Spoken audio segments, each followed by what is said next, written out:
IED विस्फोट में शहीद हुए जवान को मुख्यमंत्री ने दी श्रद्धांजलि। मुख्यमंत्री हेमंत सोरेन ने आईईडी विस्फोट में शहीद जवान सुनील कुमार मंडल के पार्थिव शरीर पर पुष्प चक्र अर्पित कर उन्हें श्रद्धांजलि अर्पित की। साथ ही उन्होंने ईश्वर से दिवंगत शहीद जवान की आत्मा को शांति प्रदान करने की प्रार्थना की। मुख्यमंत्री ने शहीद के परिजनों के प्रति गहरी संवेदना व्यक्त की। इस दौरान मुख्यमंत्री ने कहा कि नक्सलियों के खिलाफ पुलिस का अभियान जारी रहेगा। इस कार्रवाई को उन्होंने हताशा में उठाया गया कदम करार दिया है। मुख्यमंत्री ने कहा कि शहीद का जवान की शहादत बेकार नहीं जाएगा। पश्चिमी सिंहभूम के सारंडा जंगल में शनिवार को आईईडी विस्फोट में 2 जवान घायल हो गए थे। इसके बाद दोनों जवानों को एयरलिफ्ट कर रांची के राज अस्पताल में भर्ती कराया गया, जहां इलाज के दौरान एसआई जीडी सुनील कुमार मंडल शहीद हो गए। हालांकि हवलदार जीडी पार्थ प्रीतम डे का इलाज अभी भी जारी है। रांची के रॉबिन मिंज का आईपीएल में हुआ डेब्यू। सीएस के खिलाफ 3 रन बनाकर हुए आउट। आज के आईपीएल मैच में मुंबई इंडियंस और चेन्नई सुपर किंग्स के बीच मुकाबले में रांची के युवा क्रिकेटर रॉबिन मिंज ने अपना आईपीएल डेब्यू किया। मुंबई इंडियंस की ओर से खेलते हुए रॉबिन मिंज ने 9 गेंदों पर 3 रन बनाए। उन्हें नूर अहमद की गेंद पर रविंद्र जडेजा ने कैच आउट किया। रॉबिन मिंज झारखंड के पहले आदिवासी क्रिकेटर हैं जिन्होंने आईपीएल में जगह बनाई है। गुमला जिले के पंदनटोली गांव की निवासी रॉबिन मिंज को दिसंबर 2023 में गुजरात टाइटंस ने 3.6 करोड़ रुपये में खरीदा था। हालांकि बाद में मुंबई इंडियंस ने उन्हें अपने टीम में शामिल किया।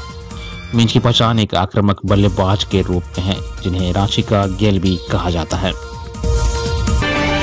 रांची में 30 नवंबर को खेला जाएगा भारत दक्षिण अफ्रीका वनडे मैच। 3 साल के लंबे अंतराल के बाद JSCA इंटरनेशनल स्टेडियम को एक दिवसीय मैच की मेजबानी मिली है। भारत और दक्षिण अफ्रीका के बीच यह मैच 30 नवंबर को JSCA स्टेडियम में खेला जाएगा। दक्षिण अफ्रीका टीम 2 टेस्ट, 3 एक दिवसीय और 5 T20 मैचों का सीरीज के लिए भारत आएगी। वनडे सीरीज का पहला मैच 30 नवंबर को रांची में होगा, जबकि रायपुर में 3 दिसंबर को दूसरा और 6 दिसंबर को विशाखापत्तनम में तीसरा वनडे होगा। पिछली बार यहां 9 अक्टूबर 2022 को इन्हीं दोनों की टीमों के बीच खेला गया था। इस मैच में भारत ने 7 विकेट से जीत दर्ज की थी।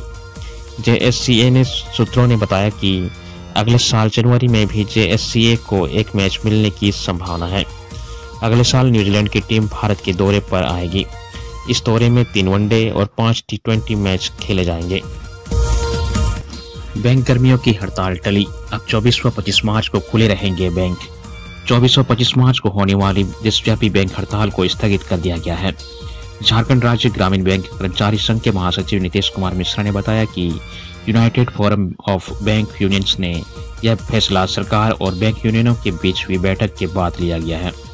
शुक्रवार को नई दिल्ली में मुख्यमंत्री श्रमायुक्त के मध्यस्थता में एक बैठक हुई, जिसमें वित्त मंत्रालय और बैंक यूनियनों के बीच सकारात्मक वार्ता हुई। वित्त मंत्री और वित्त सचिव ने यूनियनों को उनकी मांगों पर विचार करने का भरोसा दिया, जिसके बाद हड़ताल को स्थगित करने का निर्णय लिया गया है। महासचिव श्री मिश्रा ने बताया कि हड़ताल स्थगित होने के बाद 24 और 25 मार्च को बैंकिंग सेवाएं सामान्य रूप से जारी रहेगी। सरकार और निजी दोनों बैंकों में कामकाज प्रभावित नहीं होगा। झारखंड आंदोलनकारी के आश्रितों को सरकार देगी नौकरी व आरक्षण। राज्य सरकार झारखंड अलग राज्य के आंदोलनकारियों के आश्रितों को नौकरी और आरक्षण देगी। मंत्री योगेंद्र प्रसाद ने शनिवार को सदन में कहा कि मुख्यमंत्री के निर्देश पर त्रिस्तरीय अलग राज्य आंदोलनकारी चिन्हितीकरण आयोग बनाया गया है। आंदोलनकारियों को चिन्हित करने के लिए कई स्तर की प्रक्रियाएं हैं। आंदोलन के क्रम में जेल जाने वाले, जेल की अवधि, बाहर लाठी खाने वाले सहित कई मापदंड हैं। झारखंड अलग राज्य के आंदोलनकारियों को सरकार सुविधाएं दे रही है। सरकार आंदोलनकारियों को नौकरी और क्षैतिज आरक्षण देगी। प्रतियोगी परीक्षा को कदाचार मुक्त बनाने के लिए कमेटियों का गठन। राज्य में आयोजित होने वाले नीट, जेईई और CUT सहित अन्य परीक्षाओं को कदाचार मुक्त संपन्न कराने की कवायद की जा रही है। इसके लिए सरकार ने 2 राज्य स्तरीय और जिला स्तरीय कमेटी बनाई है। राज्य स्तरीय समन्वय कमेटी का नोडल अफसर स्कूल शिक्षा एवं साक्षरता विभाग के सचिव उमा शंकर सिंह को बनाया गया है। इस कमेटी के IG अभियान AV होमकर, NTA की ओर से मनोनीत नोडल अफसर कर्नल विजय कुमार, NIC के राज्य सूचना पदाधिकारी, स्पेशल ब्रांच के IG प्रभात कुमार और उच्च शिक्षा विभाग के निदेशक राम निवास यादव शामिल किए गए हैं। सरकार ने इस कमेटी की भूमिका और जिम्मेवारी भी तय की है। यह कमेटी मुख्य सचिव, डीजीपी और डीजी एनटीए के बीच समन्वय स्थापित करने का काम करेगी। सारंडा में आईडी ब्लास्ट में सीआरपीएफ के एसआई सहित एक जवान हुआ घायल।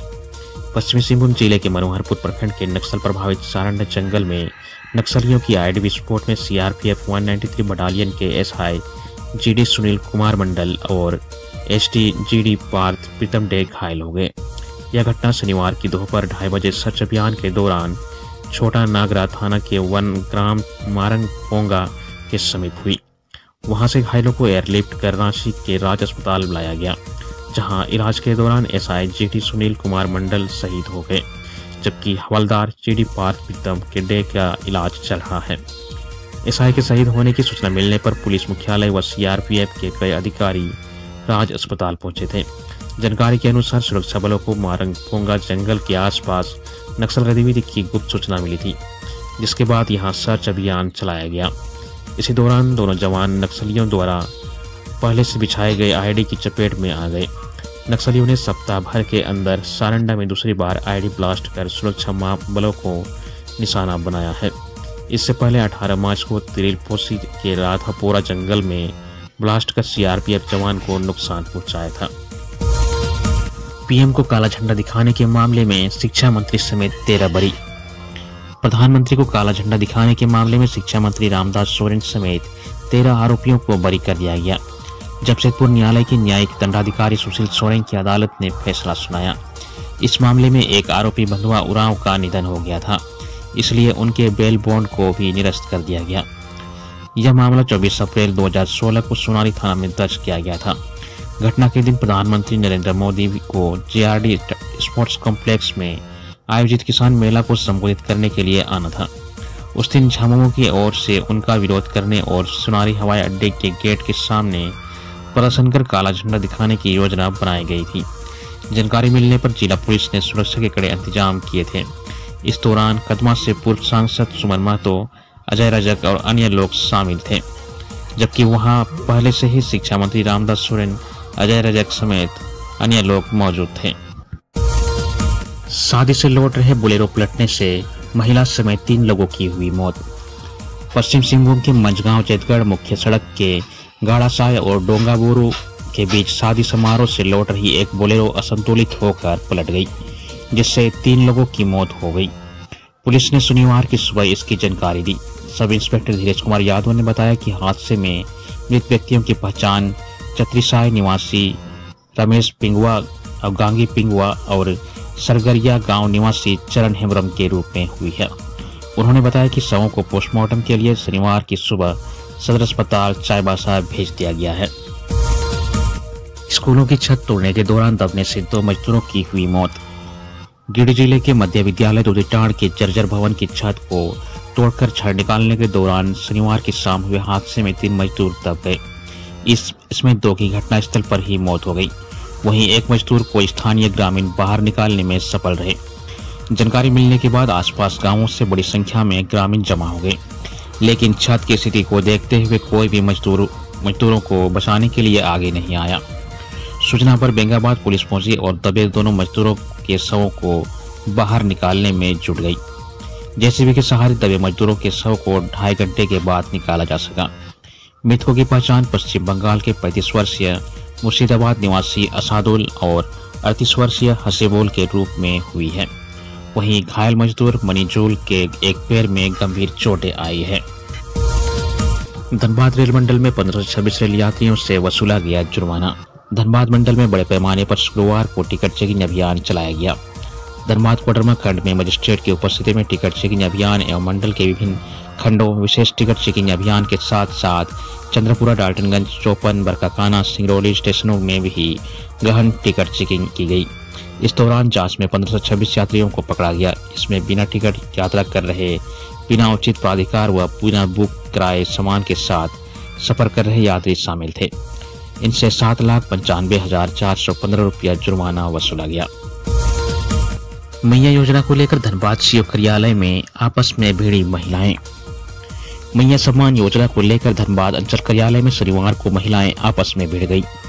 कतार तोड़ने को लेकर कहासुनी से शुरू हुई विवाद देखते ही देखते झोटाझोटी तक पहुंच गया। इस दौरान दोनों महिलाओं ने एक दूसरे की चप्पले से जमकर पिटाई कर दी। इस घटना से अंचल कार्यालय का माहौल तनावपूर्ण हो गया। हालांकि स्थानीय पुलिस कर्मियों ने कड़ी मशक्कत कर दोनों महिलाओं को शांत कराकर स्थिति को नियंत्रित में किया। अंचल गार्ड को भी पिटाई कर दी। बता दें कि धनबाद अंचल कार्यालय में मुख्यमंत्री मैया सम्मान योजना के लाभ से वंचित महिलाओं को भीड़ दिन बर दिन बढ़ती जा रही है। महिलाओं के आक्रोश का सामना अंचल कार्यालय के कर्मियों को भी करना पड़ रहा है। योजना के क्रियान्वयन में हो रही देरी, प्रक्रियागत समस्याओं के कारण महिलाओं के बीच असंतोष है।